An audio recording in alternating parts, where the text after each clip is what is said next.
વડોદરા શહેરમાં અનેક જૂના બ્રિજ દયનીય સ્થિતિમાં છે। પ્રી મોન્સૂન કામગીરીના ભાગરૂપે જ વડોદરા મનપા એજન્સી દ્વારા શહેરના 43 જેટલા બ્રિજની તપાસ કરાવી હતી। જે તપાસ મુજબ 43 માંથી 41 બ્રિજ સલામત સ્થિતિમાં છે।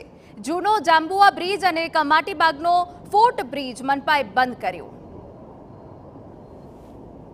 વડોદરા કોર્પોરેશન સતર્કતા દાખવી અને પ્રી મોન્સૂન એક્ટિવિટીના ભાગરૂપે આ બ્રિજની દુર્ઘટના થઈ એ પૂર્વે આ સેફ્ટી ઓડિટ કરાવેલા છે અને મોટાભાગના બ્રિજ સેફ છે એવું તમામ કન્સલ્ટન્ટનું કહેવું છે। એ સિવાય ડિપાર્ટમેન્ટના અધિકારીઓ પણ પોતાનું ઇન્ડિપેન્ડન્ટ એસેસમેન્ટ કરી રહ્યા છે। પંડ્યા બ્રિજ 54 વર્ષ થઈ ગયા, સેફ છે પંડ્યા બ્રિજ?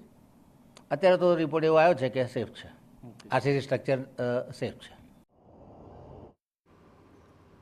વડોદરામાં કુલ 14 રેલવે લાઇન પરના બ્રિજ, 22 નદી પરના બ્રિજ અને 4 ફ્લાયઓવર તથા એક અન્ય બ્રિજ છે।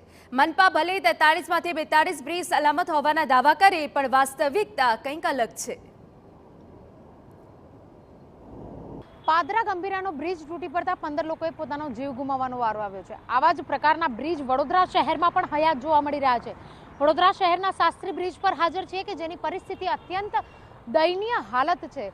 કારણ એટલા માટે કે છેલ્લા 1 વર્ષમાં 2 થી 3 વખત આ બ્રિજનું મરામત કરાવવામાં આવી, આ બ્રિજનું રિનોવેશન કરવામાં આવ્યું, તેમ છતાં પરિસ્થિતિ એની એ જ જોવા મળી રહી છે। બ્રિજના જે સ્પાન છે, જે સળિયા છે તે જોવા મળી રહ્યા છે। 3 મહિના પહેલા આ બ્રિજ પરથી પોપડા ખરી પડ્યા હતા, જેને છુપાવવા માટે તંત્ર દ્વારા ઉપર એક પ્લાસ્ટર મારવામાં આવ્યું, તેમ છતાં આ બ્રિજ હજુ પણ એટલી જ દયનીય હાલતમાં જોવા મળી રહ્યા છે। બ્રિજ પરના જે સળિયા છે તે સામે આવી ગયા છે, ત્યારે કોઈ પણ વ્યક્તિનો જીવ જાય તો તેની પાછળ જવાબદાર કોણ તે મહત્વની વાત અહીંયા આગળ ઊભી થઈ શકે છે।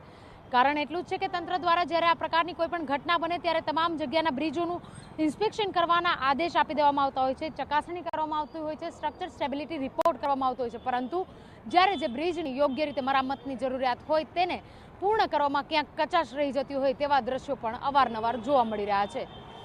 કેમેરા પર્સન રોહિત ગોયલ સાથે અંજલિ ઓઝા, TV9 વડોદરા।